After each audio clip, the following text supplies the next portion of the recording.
Ia adalah wanita yang hidup di negara Amerika, negara yang menganut kebebasan dalam segala hal, dan mayoritas penduduknya non-muslim. Tapi Allah memilihnya untuk mendapat hidayah. Dialah Margaret Marcus yang berubah nama menjadi Maryam Jamilah. Allah Subhanahu wa taala berfirman, "Innaka la tahdi man ahbabta walakinallaha yahdi man yasha."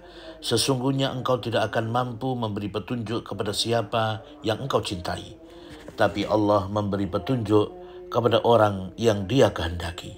Inilah Maryam Jamilah, wanita teladan yang terus mencari kebenaran dan terus bersabar hingga ia mengenal jalan kepada Allah.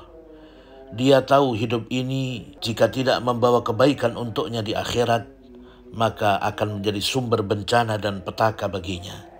Oleh karena itu dia menentukan perannya dalam hidup ini, yaitu menjadi seorang muslimah da'iyah yang berdakwah kepada Allah dan menentang segala kemungkaran dan kezaliman. Maryam Jamilah dilahirkan di New York tahun 1934 Masehi dari orang tua yang berketurunan Yahudi. Sejak kecil, Maryam Jamilah sudah menunjukkan minatnya kepada Islam. Dia mengatakan, ketika sejak umur 10 tahun, dalam diri saya telah tumbuh keinginan yang besar untuk membaca semua buku yang berbicara tentang bangsa Arab. Sampai aku mengetahui dan menyimpulkan bahwa bukan orang Arab yang menjadikan Islam itu besar, namun Islamlah yang telah mengubah mereka dari kabilah-kabilah di padang pasir tandus menjadi pemimpin dunia. Dan setelah dalam perjalanan panjang, pada usia 27 tahun, pada tahun 1961, Margaret memutuskan untuk mendatangi kantor perwakilan Islam di New York dan menyatakan keislamannya di hadapan seorang dai Islam, Dawud Faisal. Dan hari itu dia berubah nama menjadi Maryam Jamilah.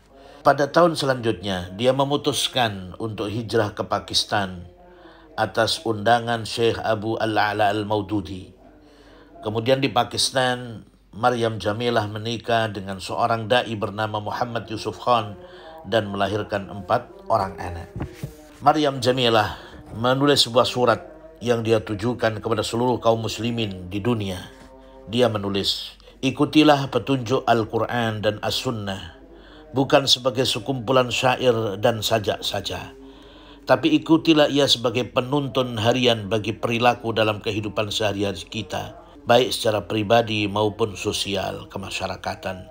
Selain itu, Maryam Jamilah tidak melupakan negeri asalnya, Amerika Serikat, sehingga pada bulan Maret 1983 dia menulis surat kepada kedua orang tuanya dan mengatakan, "Ayah dan ibu berdua harus mengetahui bahwa masyarakat tempat kita tumbuh dan hidup mengalami kemerosotan yang sangat cepat, dan kini telah berada di bibir jurang kehancurannya. Sesungguhnya Amerika saat ini hanyalah pengulangan terhadap Imperium Roma klasik di masa-masa akhir keruntuhannya, dan hal yang sama juga terjadi pada Eropa dan tempat manapun yang dikuasai kebudayaan Barat, dan sekulerisme, materialisme telah gagal untuk menjadi landasan sistem sosial yang berhasil."